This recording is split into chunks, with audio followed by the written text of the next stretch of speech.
Ye nyankopon ya no di yen kosie asana wayi yanga bechre so di yen kosie odi trin yen so di yen kosie odahi tasemu chire yen ye ko mano ebasa ye di hwenu ono no nimnia oye onyame pa enedai yeda wasi wa ye kamfo hye odie no nyam bebre na wawrade waye ye wo na waboye ho ban amasa abre moje die mu afrisa ne techemada botwe mu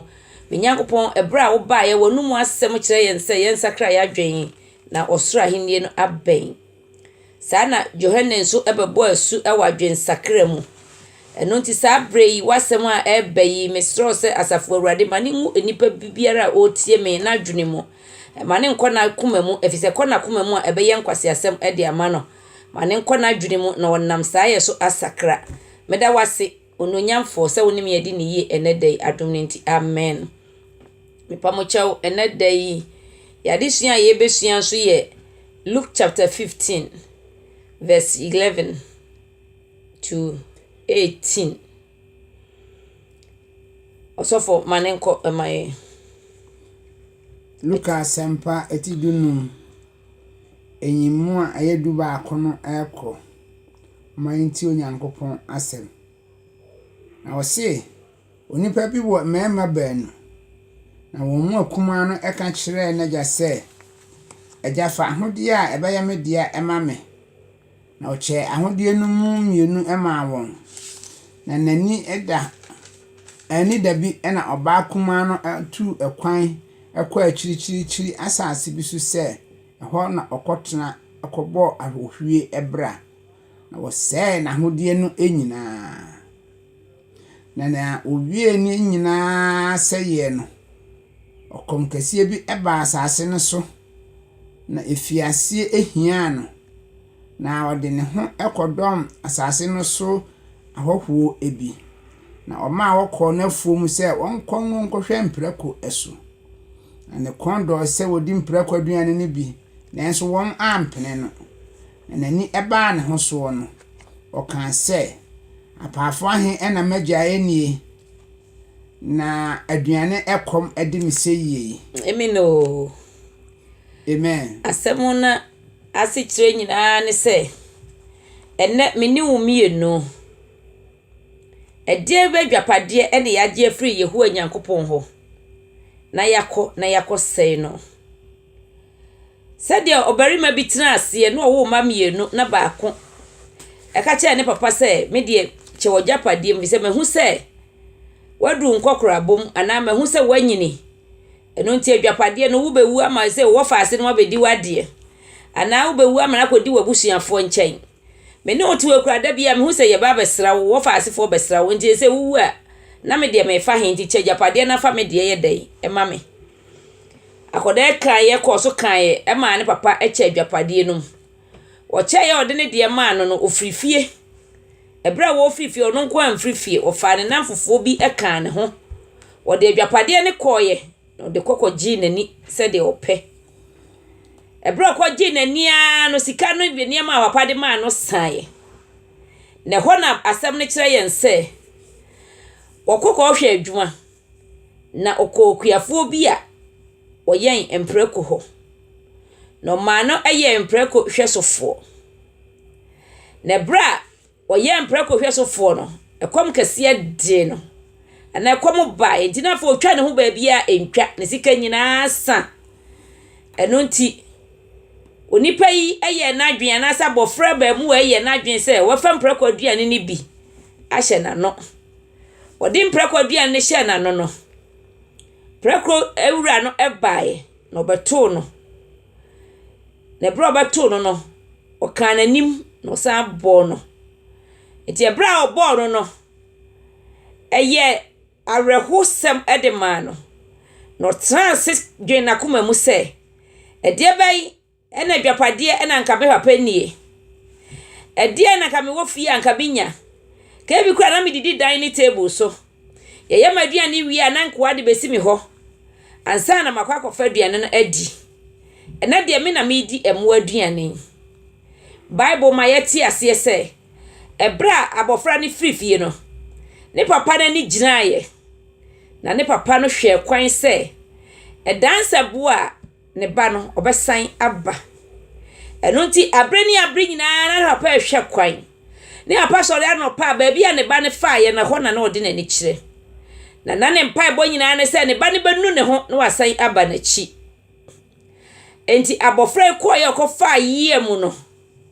wakwaji adwapade no okosai no wasan dane nani ese obebe fie sabre minua ba sabre minua bema awurade aboye nse yesuba ne yense so wode niema bi esefata eno ode amayen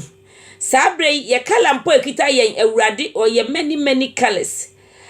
awurade kala bi obi watrase na timu pono waye dai wayidie ye na ode abome ne omienu waboyen se bibifo wabomrofo de obroni biara ni hu a obetena se ka se mepese mekona mekofa drosra me ho se de beye meye bibini obroni bie ni ho beye saade no enam se difudipe ene se amim ewo enipa so nti yetimi kofa bibini e de apokyere ye ho sabra dwapade na yeje ye na no ne wa ho ofe woje ye a ene wode ayadwamammo ene ne ahoden a woje ye a ene wode bokro no ofetuo edisi wo yonko so na woji ni sika wani monyamu a wodi aba wiase na wo sei no sabre wo papa sei ebra wo free fie no wote ho wo twen sede ebe ya wo besan aba wachi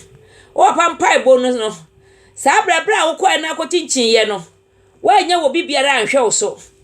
obonsam na sabre wo de wo ho ekoma no ebise omprako ejina ho ma ade a entie anase obonsam ukwohwe wobonsam adwapade ye so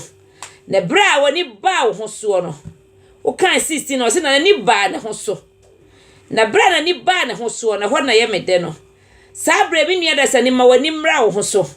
sabra bo bia wo bo wasase so ahofa biara waje abesai no ahofa biara wodi bodwaman ahofa biara wodi sisi wunua ekwan boni bia wonam so eye adwapade ni bi na waje a wo sei no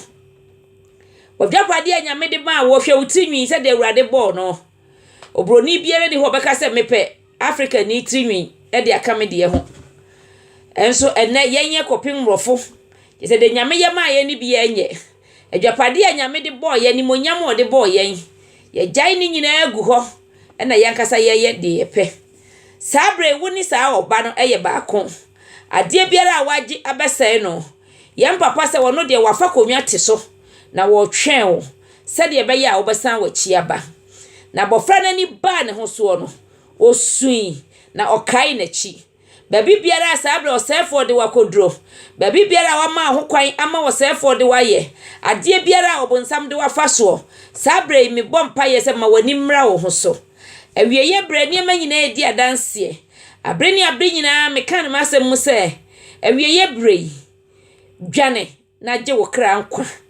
abofra no edum pempenso obi no na ohu se bia ne kra na ikọ no ode kọ osaye mu ode okra na ikọ owuo mu ode okra na ikọ atitiye mu enu nti ofrase se obedwane na waje ne kra nkwa enu nti nani ba ne ho so sabre pempenso obi a wadu bia mesro se obamu ani aba wo ho so okun biara wonam mu biara no mesro se obamu ani aba wo ho so efri se waje adwapade no aba abesei no wutinwi wasei no unipadua wasei no sabre ubo unipadua sekire sabre uton unipadua sabre bokro no sabre asofo a sabre ya ginyame animonyam na yese no na sabre yetimi dika nyame asem na sa friend say yeti bonsam akonwa so ewo nyame fie na nyame fie ni edidwa Kristo bai no say me papa fie eye mpaebo fie ehun hia se yedidwa wo ho enne awurade fie ene yede aye adwadie sabre animonyam biara wabeje na wo se no me mpaebo ne se san wachi na ko na papa eti akonwa so ewo ne fie kwan ya no wo se bra na wo bejo sabre abofra na ni ba ne ho so na ni ba ne ho so no o kan se na die na menya ewo meja fie die na aduane na mepa nka menya nie die nsuo na ka mepa nka menya nom na mpo na ice water kra no ode ye dai ode wo horo ne nsa efise ne papa ayo ode fo sabre ma wani mra wo ho so minua ba minua bema ma wani mra ho so na dwane na gye wo kra nkwa sabre de waye bia na wapa se ompo wapa se ote ho ehwe wo wapa se obọ mpaye efise ne yem hyehye no se obasan wachi na wabefie san wachi na kofie na opapa ehia wo ma wani mra wo ho so na de biara wo ye asem biara wo ka no bisa wo se ebeye Kristo fa ana sabre Yesu Kristo se ote ho etwen wo efise wagye no onyam ne de aye dwamammo wagye no onyam no de aye atro wagye no onyam no de aye wudie wagye no onyam no de aye konkonsa wagye no onyam no de ye niema emfata onyam ye ni onyam o de ma wo no wagye na wo sei no wagye wani akinwi ato agu wasan ato awutinwi so sara Jeremiah 5:8 no eka no wase yemfa dan entoa dan so nanso enne ye de dan etoa edan so enu nti sabre mesro se ubesan wachi na wakofie bunkompo na ko wachi na wagya se ono de ompo boni biara waye sabre wo ye anroba mpo na watwetuo asinkrofo so wakum nipa mpo a awurade se sanbra wachi na obegyew ma wani mra wo ho so sa abrabo a wo bo wonim se wo num wi na waye guy wonim se wo bo ahya wo na waye wura mesrew minua ba ene den o wapa se wote ho etwen sade wura wagye adwapade na kwose ni bia no na komada wo ho wokoye wo papa na komanto ne yemu da awurade de wo ba ya wo hya sese wo bo adwaman wo hya sese wo bo kro no wo hya sese wo di ntro wo hya sese wo twa nipa nanti wo hya sese wo bo abrabo a emfata no wo papa se ne yemu hyehye no eno nti san wachi na bra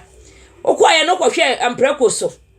obonsam ma wadwuma yeye ekom dew sabra awurade hu sukom edew eno nti dane wani na bra na yehu Nyankopon se obegyew abofra ne papa okoye na komanto ne yemu da ne bra osan na chi a obaaye no ne papa ni gyeye o ma yekum odwan o ma ye hye na taade foforo o ma ye hye ne mpaboa foforo sabre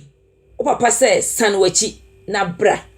efise mpaboa no de hye no eye asomdwie ebra koda ni befie no papa nim se wabenya asomdwie ne ma papa no anya asomdwie na abofra no so anya asomdwie eno nti o ma ye hye no empaboa foforo na o ma ye ma na atade foforo enso de hyeye atade ne kyese eye trene eno nti sabre dwane na bra be botene abrabo na o papa ani bechi ne ba sa ni nua na no ogya ne fie no odi yi a ewo ne mu efise okoye no o ye adwumaden o tena ne papa nchen o chi ne papa wire ono so amakohwibra na mo o tena asikosi se ni nua ne baaye na ne papa yi ne yam na o yes ani me man ye ni nua ne ya sabre o papa se san wachi na bra ne nchen na se wo ba ompo de biara da na se wo ba onya wo de biara da enu nti wayira wose me ba na yirae nanso wasan aba enu nti yira bia wayira bia no menua ene dai enka achi ma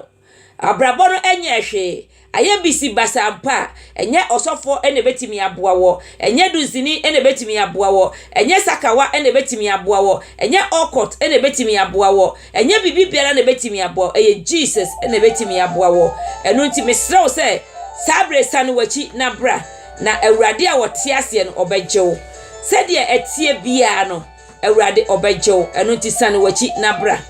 ye Nyankopon etie ase na sabre ofra wo se bra na se oba obegyew wasi mapo mabusua so sabre wo ye oba de sefo a wayira adwamammo na wo bo ade edika ye nyame achi wade ene adwamammo entwiri ahantan sede o ka se Zion ma ahantanfo asotwe sabre wo ya hantan ni sede wo si siesie wo ho sede wo si dress ye o se fa ani ewu ade esiesie wo ho fa adwirimutie esiesie wo ho enu nti sabre mesrew wo papa se otekwan na no etwen enu nti sanbra wachi na so wani aba wo ho so a hu se Kristo wunti na Kristo ebewu ye se wani aba wo ho so a hu se wunti na Kristo behwie moja ehho tie egu Calvary enu nti sabre dane wani na san bra menua dofo enka achi na enseye se de wo ba Yesu Kristo onye wo awurade ne yem hyehye no enu nti wo se yemmo adwensakra abrabo adwensakra ho asu na Yesu Kristo ba ya obebo wo enu nti sabre ede na wo ye ede ama awurade na wasan agye wo o passes dan wani na bra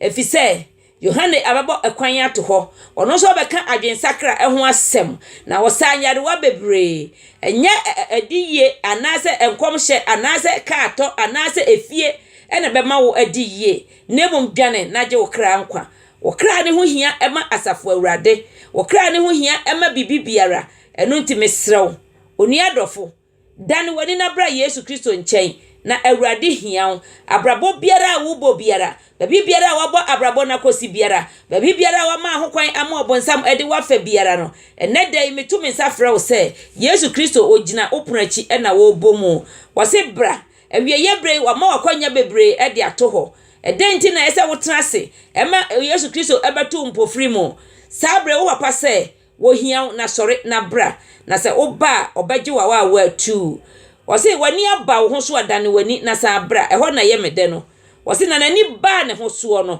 wodwendwen se edian na meja onie na den na wofia mekwa menya bi nie a mabetena ha na emprekwaduane na medie prekwaduane a odi yenso wa amfa na ho gwan so wa amfa na ho totroto opani no ayede ohwe no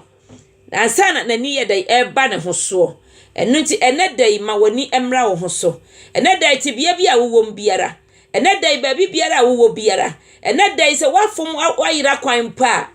ma wani emra wo ho so dwane naje wo kra nkwa dwane na bra Yesu Kristo nchen na awurade ni yam ehyehye no ebi se awurade ayam ehyehye no a enka ebra ni niwefo aye bone na nyame yam hyehye se obafiti prekopa no wase wo munti osuma Yona oya asoden ma bonsu emne no wode ne koto ni niwe na otumrika eka nyame asem ahoden so na kroni nyina wahene boda Roma wo nyina akwa adwensakra mu na ye nyankopon de na ye Yona so yase awurade nyankopon atie ona wanku wo mo na okotena adedi nkruma bi ase na ogye mframa no awurade ma sa aduane so nyina apoye no ka se awurade na den na wo ye mi wo se wo a wo ye nipa mpo wo se sadie eba wo so wo dwane na te se mia ma de mensa abo nipa awurade a wo de nensa abo nipa no wo se ni yem hyehye no eno ti dwane na bra na nchen entrampra ko wura na nchen yo na atrampra ko wura na nchen a wo se okuta enhusu apawa na ode ba be huhusu no wayi ne ma sabre wo ya yo sabre wo ya die ya na wo ya mo sode na dwane efri wo boni mu sabre adwensakra ho asem ena ye ka efisa Yesu Kristo bai na adwensakra ho asem ena obeka ye wo se enema pensenchenie na memo mo nsanchenie bi asa Yona nsanchenie sa nsanchenie nyina chi no wo ka se adwensakra eho hia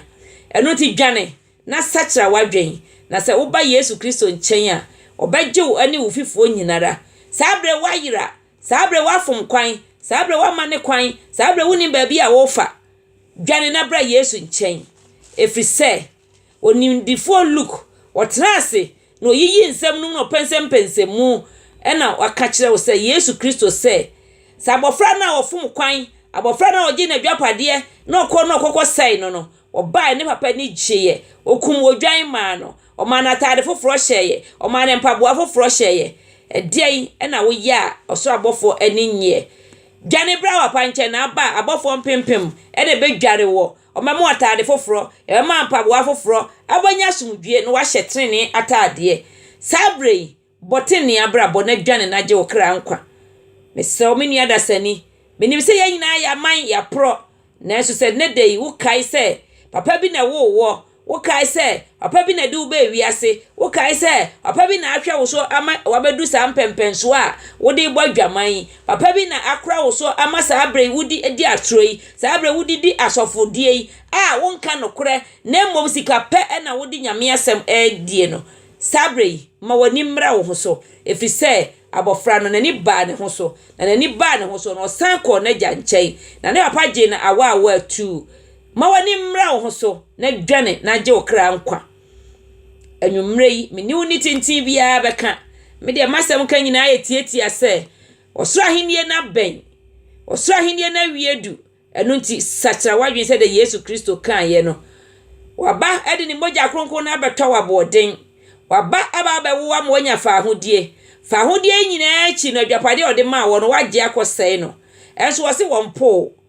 sɛde etie bia no oguso efrɛ wo sɛ dwane na gye wo kra nkwa sambra wachi ewo fie oba de sɛfo na wonyankopɔn a wode wo baaye na wonim ne yeye na onim de yeye na wo pɛ sɛ oyɛ de yeye ede ma wo nti breni abri nyina ne yem hyehye no sɛ wobesan wachi na wo hu sɛ nyame ne bɔ wo na waba na ne Yesu Kristo abeto nsa didi efisɛ New Jerusalem foforo na wasiesie no wansiesie ama enoma wansiesie ama emwa na mmom wasiesie ma ahotefo eno ti saa be obotrene abrabo na wote wo ho a na wogi wo ho free Lucifer nsam a na wogya mprakwa aduane die aye hwe wansa na wadie no bra Yesu nkyɛn obema waduane a emu ohwam obema oda nkwansuo obema da nkwaduane a egu mu a enwimfiri mu da biara da menua dɔfo a wotie me dwane na san brefie dwane na bra hapa nkyɛn efisɛ okoe no hapa na so munyo no okoe hapa wodi awerɛho hapa wodi wo ho ya ɔhwɛ kwan sɛ obesan wachi na waba na wagye wa watu hapa ni agina ɛno nti dan wani Yesu Kristo sɛ de obɛyɛ ma nipa nyina nipa ankai na mmom yɛ niema a emfata ɛno nti no waman dade a yɛdi kunkum yɛ ho no ɛno nti menua dasani ɛnɛ da masɛm a megina so aka kyerɛ wo Luke ne sɛ o apa sɛ san bra wachi na sɛde atie bia no obɛgyew dane wani sɛ papa no wahwe wo sɛ deɛn papa no wama mprakwadua wadi mprakwadua ne sɛ deɛn wo ho kyerɛ wo mprakwabuo mu na woda yɛma wo nkɔfie atete yɛ mu na wowɔ ebia abrabo bia wabɔ ene ani wani a anso ade enti no ɛna amu akwa wie saa na so wapa de o si ni mogya ne wo wontimi mpo da biara da ɛma osefo emfawo wontimi mpo da biara da ɛma mprako wura emfawo wase san bra wachi na watrase na komya kɛse so ɛna woji wa atu ɛno nti sabre me kanfo Yesu Kristo amawo me kanfo Yehowa Nyankopɔn amawo ensam kɛse bebrebe nyina sofo ka akɔnhyɛfo ka adifo ka evangelist fo ka sabre Yesu Kristo ho anamon ena onipa biara wagye Yesu adie na opese obotrene abrabo bia no oka bia kyerɛwo eno nti menua dwane na firi wo bɔne mu na sɛ wo dwane efiri bɔne mu a awurade ode wo bɔne ebɛkyɛw na obesan afra watade obɛhyɛ watade foforo na wahyɛ mpaboa foforo na wode patia foforo asan ahyɛ wo nsa wo yɛ hema wo yɛ hene emma bɔne entena waboboa no